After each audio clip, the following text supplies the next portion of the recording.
A very good afternoon to all of you. I welcome you all on behalf of Solar Quarter and First View Group in today's webinar on Solar Market Outlook Mauritius 2023. With a focus on solar energy, Mauritius has been at the forefront of renewable energy growth in Africa. The Mauritius government has been working to foster an atmosphere that promotes investment in the solar energy industry. The government supports the sector's growth through a number of policies and initiatives. They include starting a feed in tariff scheme and establishing a fund especially for solar energy. This webinar will highlight several key trends emerging in the industry as the region builds its solar capacity and a discussion on recent opportunities and challenges related to major initiatives taken by the government to achieve this sustainability goal. We are also coming up with the Solar Quarter Business Meet Mauritius 2023 physical conference on May 11th in Port Louis. And we invite you all to join us for an informative and engaging experience at this event.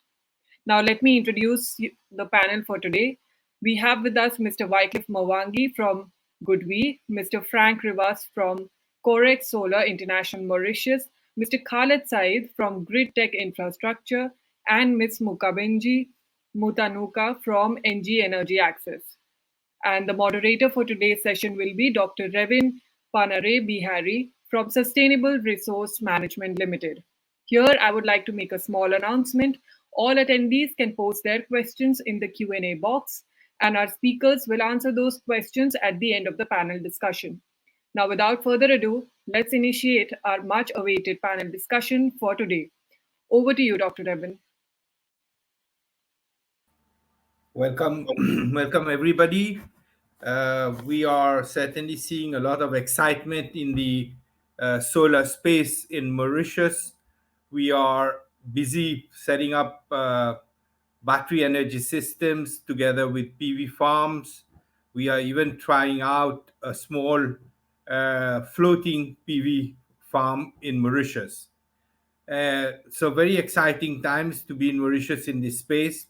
And I'm glad that we have a lot of interest in Mauritius, and also we have some very high caliber people who have signed up to be speakers today. We shall introduce ourselves as speakers. Just we want to know a little bit about the person, a little bit about the company, and also a little bit about. Then you can expose and talk about your key points. So we will try to be as brief as we can, so that we give everybody the chance to express themselves. We shall try to keep time and end the webinar at 1600 hours as it has been announced. So without further ado, I'll ask Ms. Muka to start. The lady has preference. So Ms. Muka, you are online, on air. Thank you. Thank you, Doctor. Good morning, good afternoon, everyone.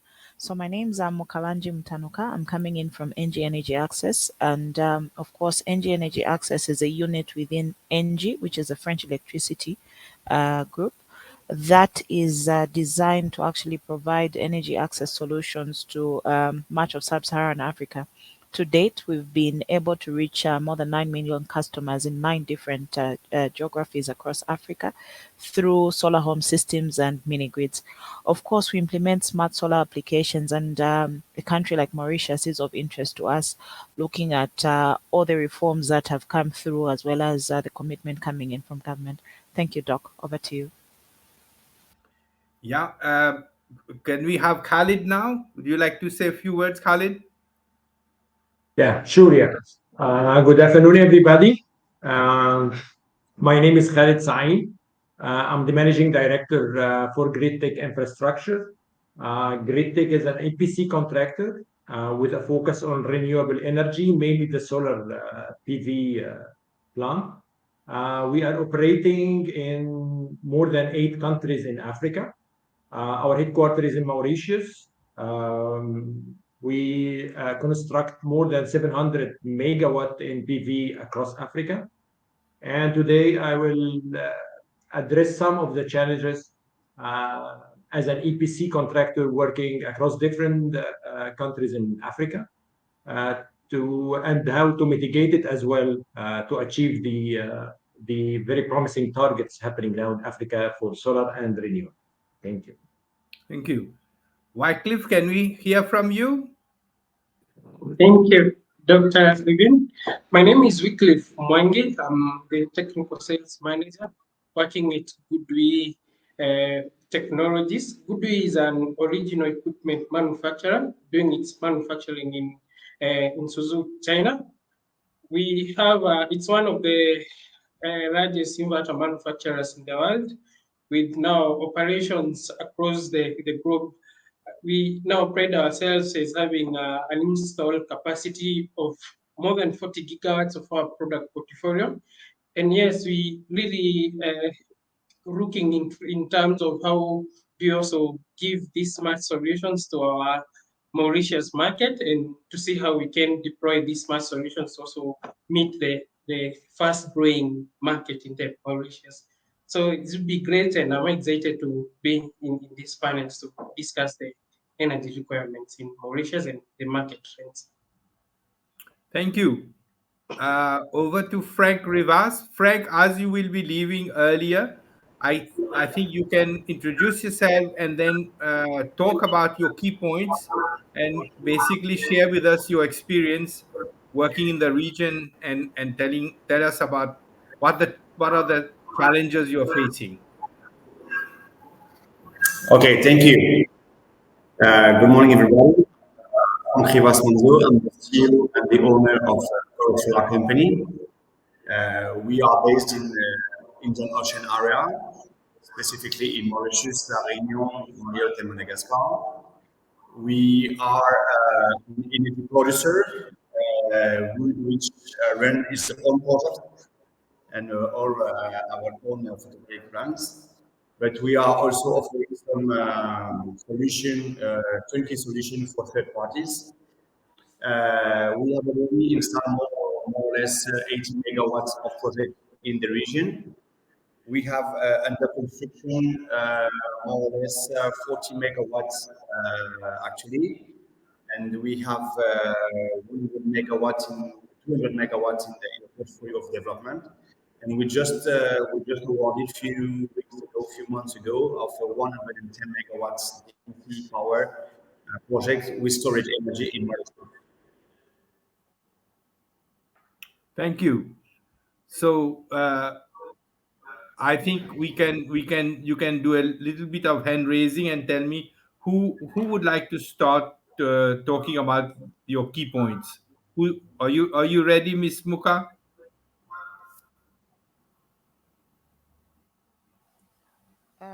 Yes, thank you. So I would probably want to look into the status quo of Mauritius.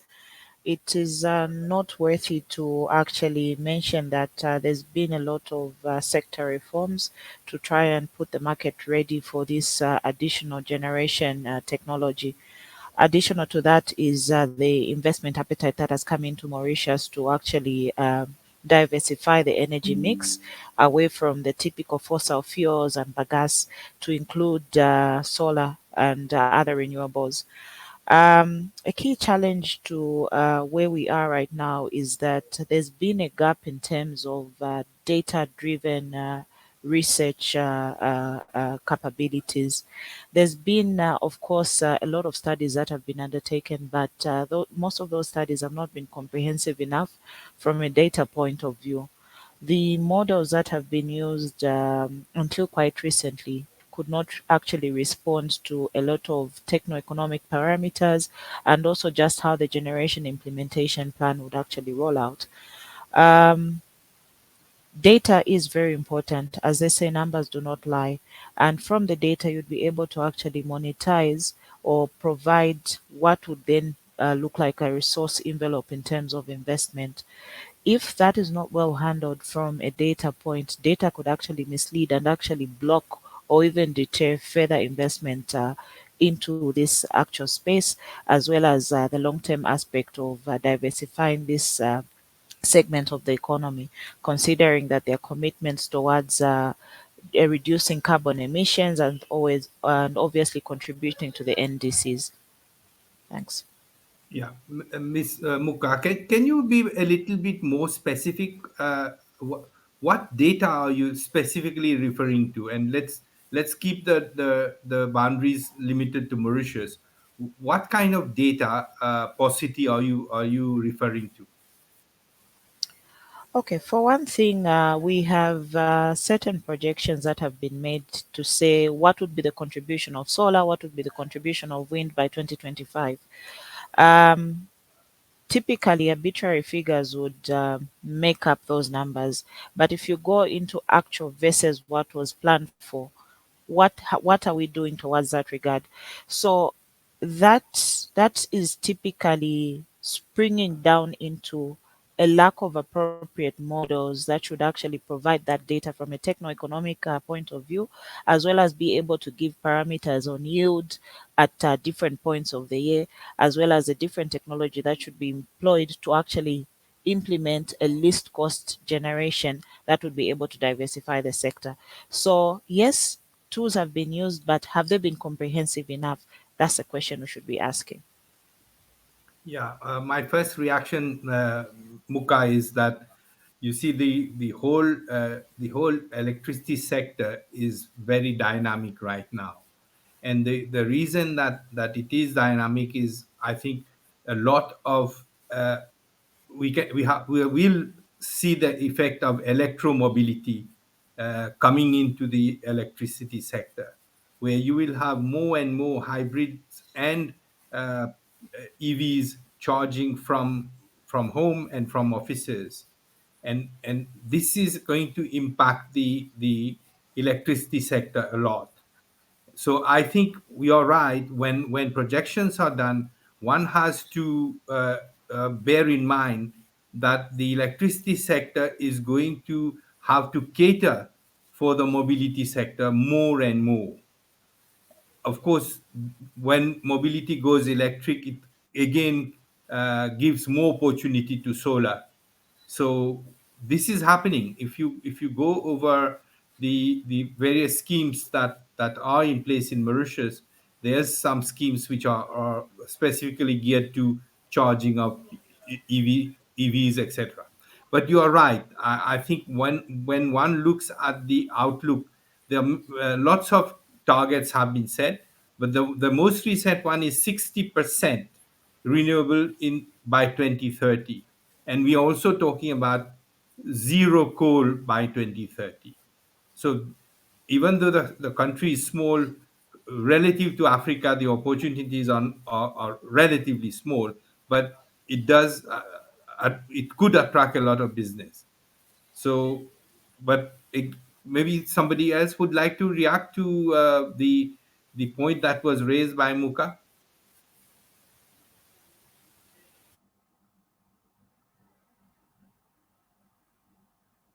No, from my side, um, as you mentioned, there are huge opportunity in solar or in renewable energy regarding the targets of the government and the CB. They wanted to reach 60% of mixed energetic in 2030. Mean that I think that the low scenario for us, you will have more or less 300 or 400 megawatts opportunities in the following years. So this is very important for the country. Even it's a small country, but it's very dynamic. And the targets from the government and from Mauritius, they wanted to be carbon neutral, and there are a lot of schemes launched by CB in the last past few months, few weeks, that show that they are very dynamic and they have a lot of opportunities for renewables energy in Mauritius. Okay, Khalid, would you like to intervene here? Uh, yes, Doctor. I think it's very promising. In Mauritius, we can see a very good plan, good volume as well there, and demand there.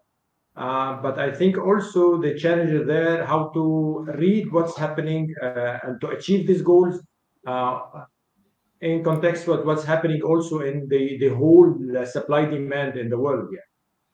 I think on average, 100 mega could be achieved or done in Mauritius yearly to achieve the global target of the renewable energy.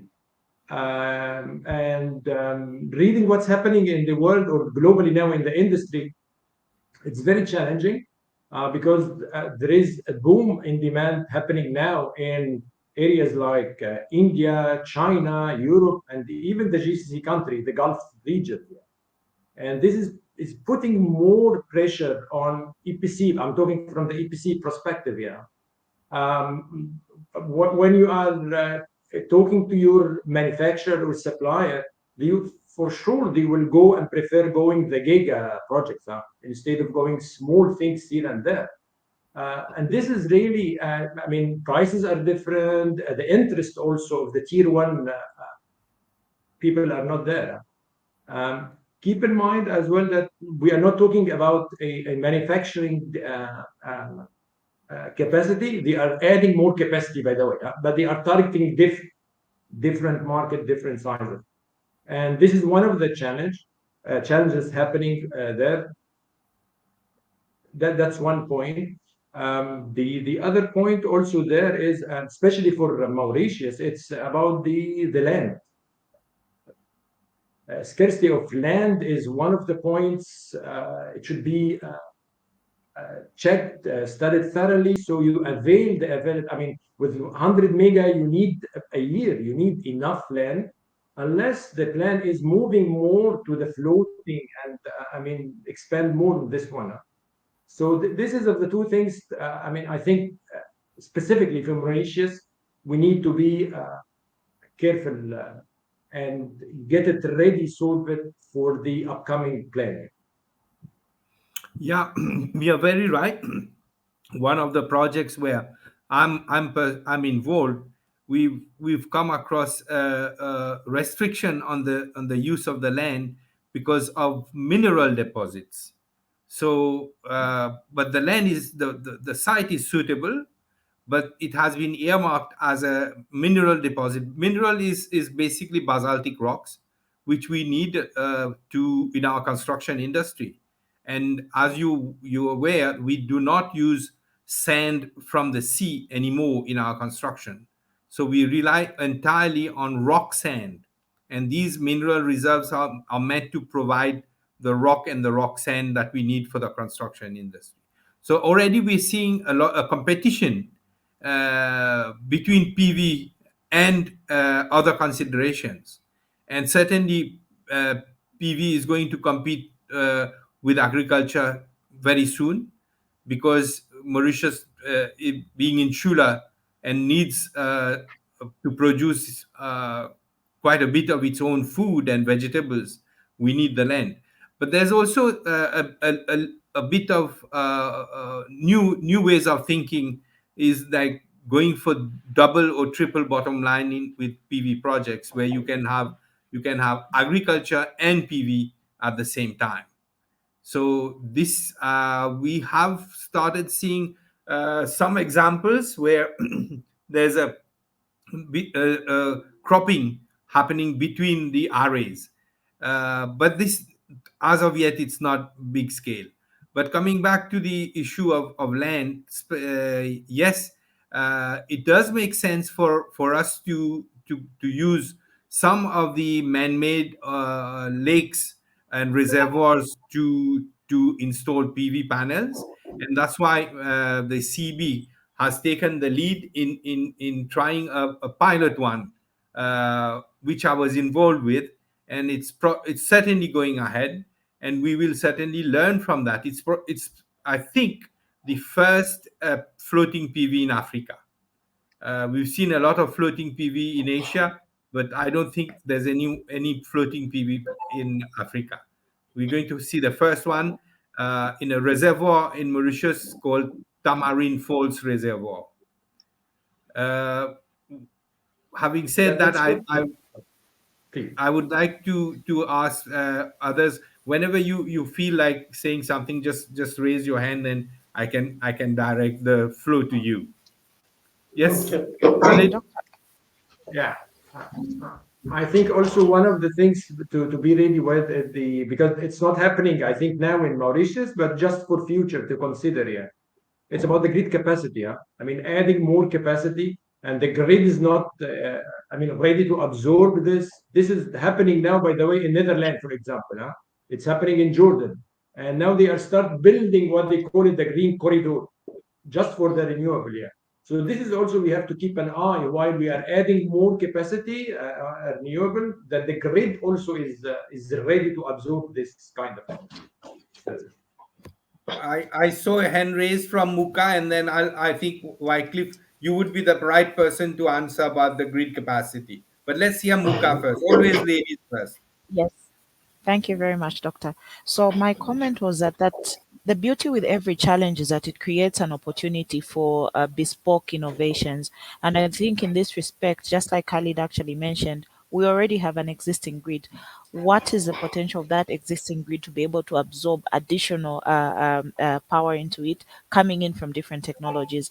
That will still come back into the planning. So away from the roadmap being created, there's a plan. So if we have a generation plan, how then will it be implemented? How then are we looking at issues to do with land scarcity? It's all of those things for which we should bring about a lot of innovation. And with that, there should be a very consultative process because there's so much resources and materials that could come out from the different entities that have been able to actually work locally within Mauritius and also taking along best practices from across the world and within Africa. Thank you.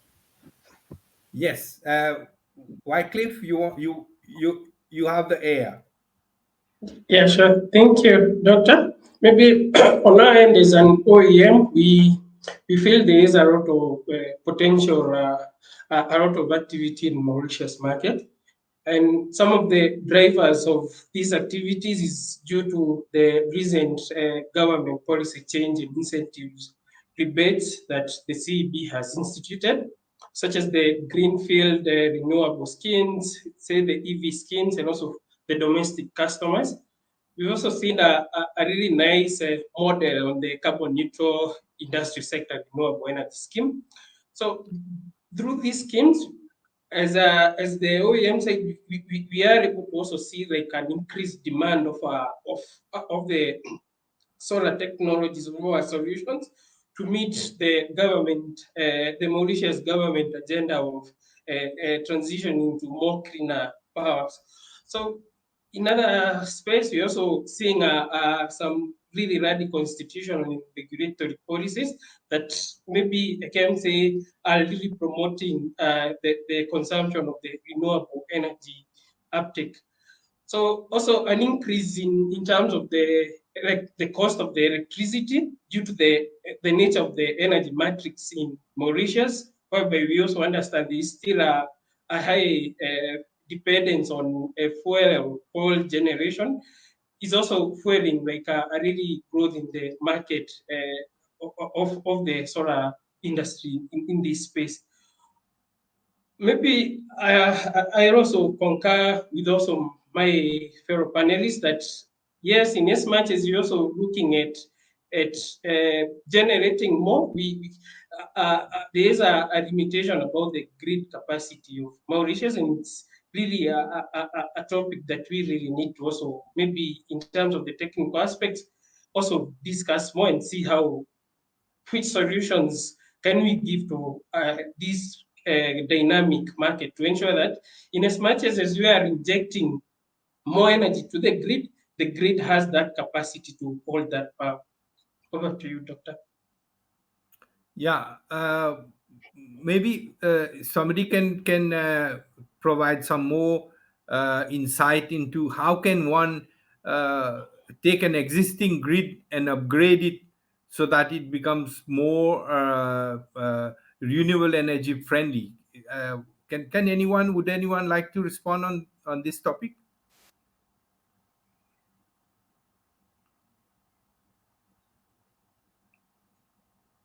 Wycliffe, would you like to respond to this Let's one? sure. Let me go with that. As in, maybe what I could advise or put across is that when you're doing your energy planning or your energy generation planning, let that plan extend beyond the generation aspect. Let's see how we also upgrade the grid or the current grid to also be able to maybe also have that capacity to hold the energy that is being directed to the grid. So in this case, as you also maybe focusing on the generation side of the systems or the solar PV system or all other renewable energy systems, let's also have maybe a discussion on how Mauritians can also adapt maybe mechanism to also or rebates or maybe structures to also upgrade on on the grid capacity of Mauritius, especially on the transmission side. Thank you. Yeah, that kind of links with what Muka was saying earlier, that one needs solid data to be able to plan the way forward. So it's maybe we should be going a bit further, not only looking at the generation mix and the capacity that can be supplied by renewable energy, but also look at the how the grid should be developed and how the grid should be upgraded so that it can actually take the capacity that the renewable energies can provide. Uh, Anybody with for hand raise? Does anybody have anything they want to contribute?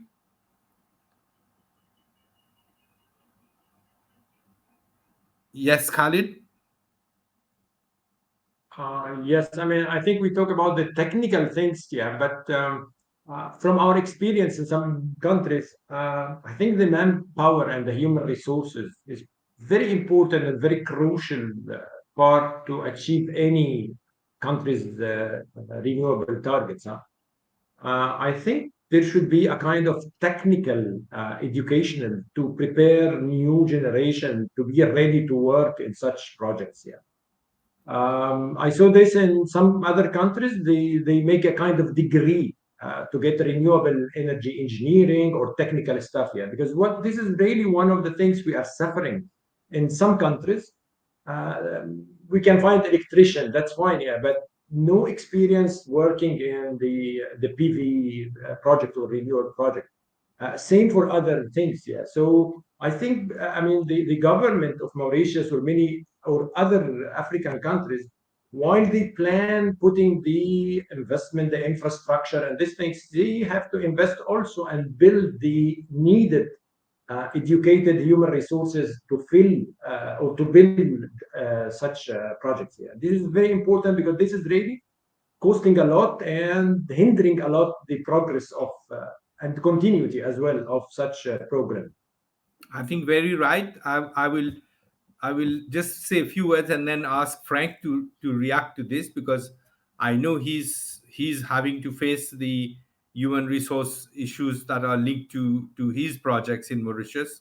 But I can tell you that the University of Mauritius has since for 15 years been offering a specialization in renewable energy. But because Mauritius is insular and our young people are not have enough opportunity to get exposed to hands-on real life projects. It is one thing to learn from the classroom, but it is another thing to learn from the field. And I think what is lacking is that field experience. And I know that Frank has a lot to say about the human resource issues. Yes, thank you. Um, Regarding the issues we have facing in the past for non-experienced people, even they have a background of electricity. We have a lot of engineers in the companies, but the good thing is we start we start with some trainees engineers. We had the internal formation. They had the chance to be on the project also because we have a lot of construction in the past. So they acquire some background and some experience. So now we have people who have experience of the PV systems. One thing also is good. We had in the past some people left the company, trying another experience, and they came back to the company. We have some people that just came back to the company. We made the training of the guys. They had other experience in other industries, and they wanted to come back in the PV industries right now because we have a lot of projects. And one thing you have said also that the University of Mauritius, they have launched some program for train and make education of PV. And we recently also been part of a program of University Technology of Mauritius.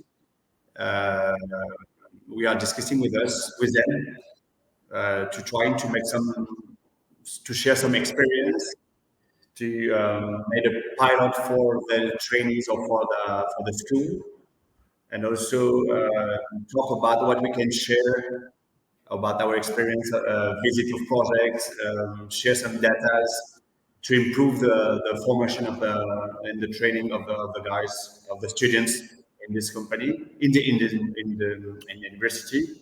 That might be some good target for people who's come in the industry in the following years. Thank you. Thank you. Would anyone, Ms. Muka, would you like to respond? How can NG bring something to the table with regards to HR upliftment in the PV space, a solar Um, space? Before I respond to that, I just wanted to say the issue of capacity development is not only on the developer side, it's twofold.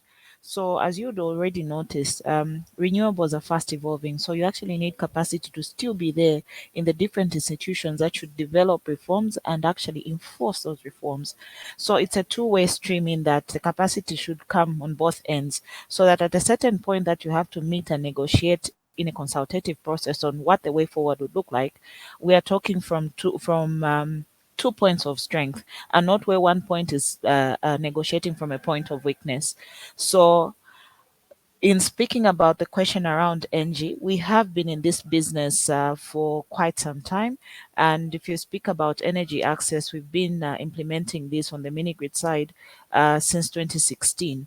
So, we have very relevant knowledge of the African market as well as of the different technologies, how they've evolved, and what would actually work. So there's a lot of learning that has come from our mistakes and a lot of learning that has come from our successes as well.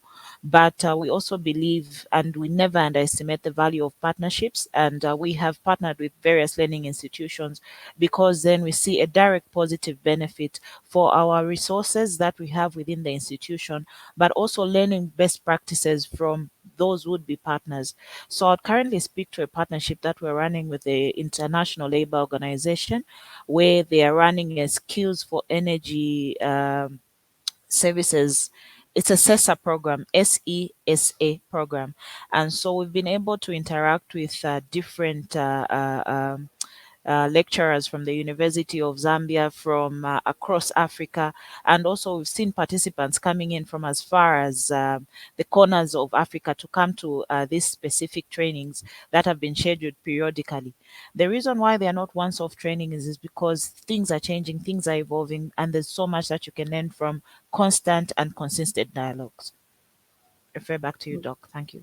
Thank you. Thank you. Uh, Wycliffe, you want to react to this? Yeah, maybe on our end is good be what we do to ensure that we are also creating capacity, not just to the students or not just to, but also to the professional practicing installers and also engineers and also all different country. We have all we have our own solar academy, a uh, fully funded department, which which is heavily involved in training on the best practices of the solar technologies that we are churning out in the market. So we also hold a lot of in EPC trainings to ensure that yeah, we are giving maybe that knowledge transfer from the as an OEM to also the EPCs to ensure that yeah, there is no that gap in terms of the implementation of the projects that maybe for the EPCs that we support, and to ensure that there is that continuous development in terms of the capacity building.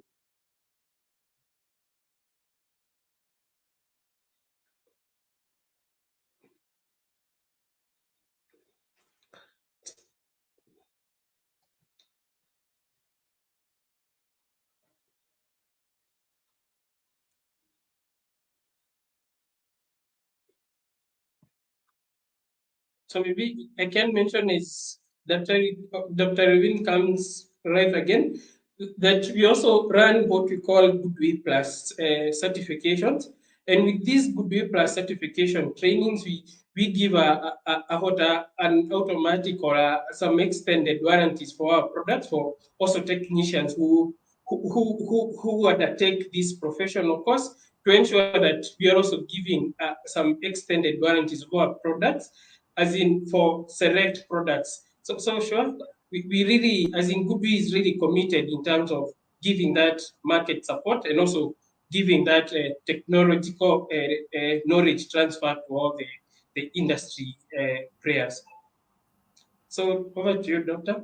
Thank you, thank you. We lost you somewhere for a few seconds, but I think it's okay. We have to keep going.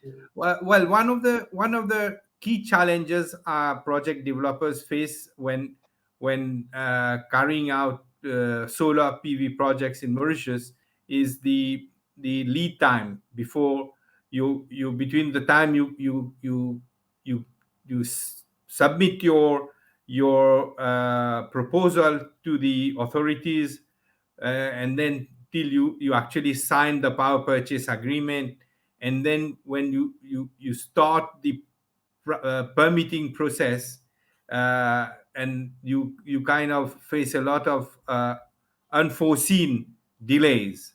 And I know for sure that Frank can probably share a little bit more on this aspect. It's not to scare away investors or EPC contractors.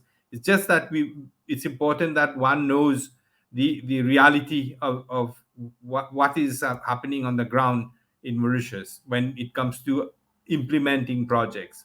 Frank, would you like to maybe say a few words about the process as you faced it in Mauritius? Yes, thank you. Um, let's say honestly, if you compare, let's say for other markets, the advantage here is before you support the bid, you don't have so much capex or to invest for the project. I mean, you need to have a land, but as soon as you get the land, you can make a bid, and then if you are the bidder, you started with the process, the phases of development, which is quite very short here because you are facing to the local authorities with some timelines quite so time long. So this is something challenging because CB is not very flexible. I mean, on the timing you have when you are in the bidder process. So you have 8 or 9 months, depending on the project, to make the development phases and to get all the CPs.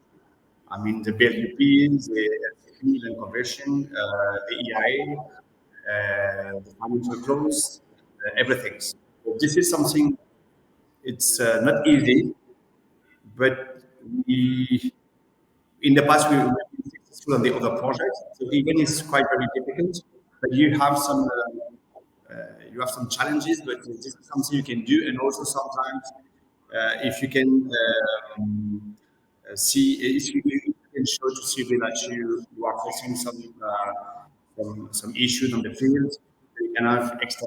But this is something it's very hard on the PPA exactly. Compared to the other markets, for example, you need to have all the authorization and all the CPs before you make a bid. It's different in Mauritius. So you don't take so much risk before the bid, but as soon as you are awarded on the bid, you are in a pressure of the timeline for the development phases. Yes.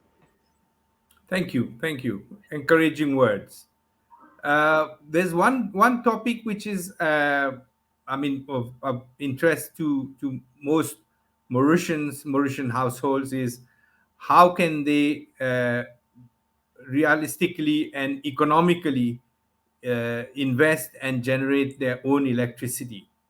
That I know that there's a lot of schemes have just been announced. It's a bit too early, but still, I would like to get some more reaction from the speakers about what are the experiences of other countries that you can share with regards to own power generation from rooftop technologies, for example. Wycliffe, would you like to come in? Yeah, sure. Uh, we have seen a really growth in terms of the most of the countries in terms of a change in the technology, whereby uh, the power regulators are encouraging industries and and also households to do their own power generation. So in this case, they are encouraging the metering and also maybe to also ensure that they are also meeting their own power requirements. So in this case, we as we has what as in we have come up with technologies to ensure that we are helping these households, the commercial industry, and also the utility scale solutions with our products or with our solutions to ensure that they are meeting these obligations in terms of the, the ability to generate. Through this, we are giving we are giving a rich portfolio product, a rich portfolio of inverters, a rich portfolio of energy storage solutions, a rich portfolio also of our inverters for the commercial and industrial to ensure that any EPC or any person who wants to do the generation is able to do that and also to maybe align with the as in to align with the global agenda of carbon neutrality. So some of the technologies that we have seen rising up, especially in the Mauritius market, is the hybrid storage, the hybrid inverter storage solutions in terms of the solar, and also with the recent or the recent 3 years government schemes, we have also seen a really good demand or a rise in technologies in the greenfield utility solutions.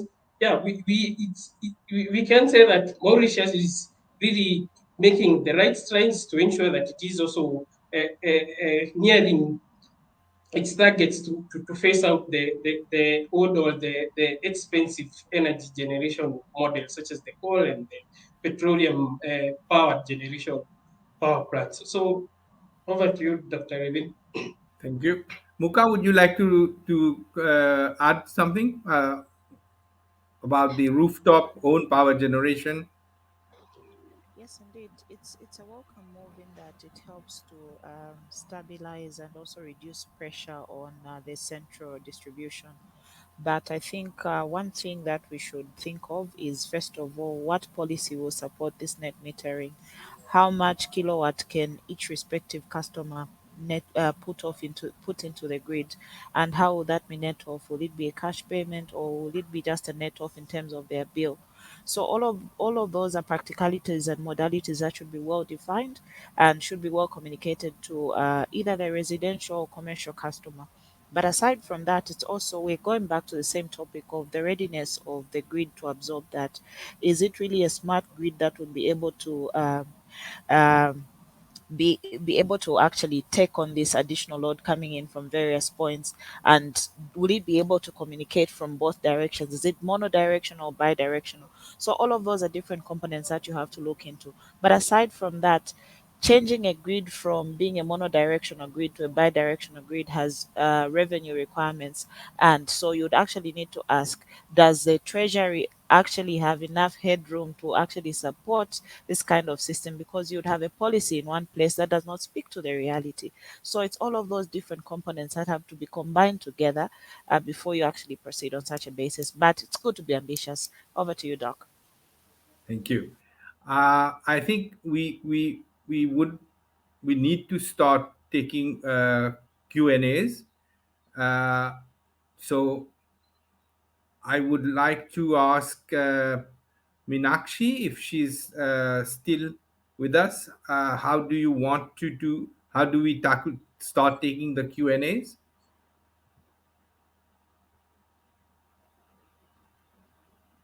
Minakshi?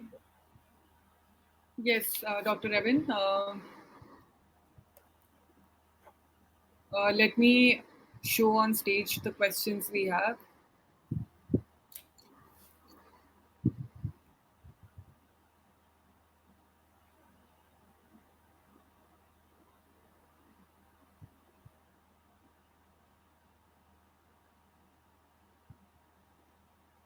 Okay. Would So anyone the like to answer? question.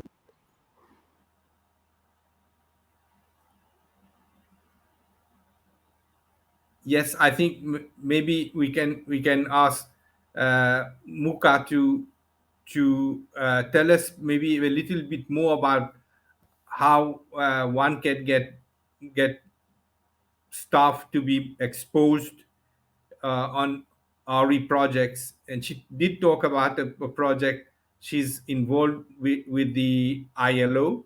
Maybe Muka, can you tell us a little bit more in detail about the SESA project you talked about? Thank you, Doc. So, I think to first of all answer your question, developers, EPCs have to be intentional about capacity development for their own human resource, and also the onus also comes on each respective employee to take ownership over how their capacity will be enhanced, be it from the organization's point of view internally or also externally.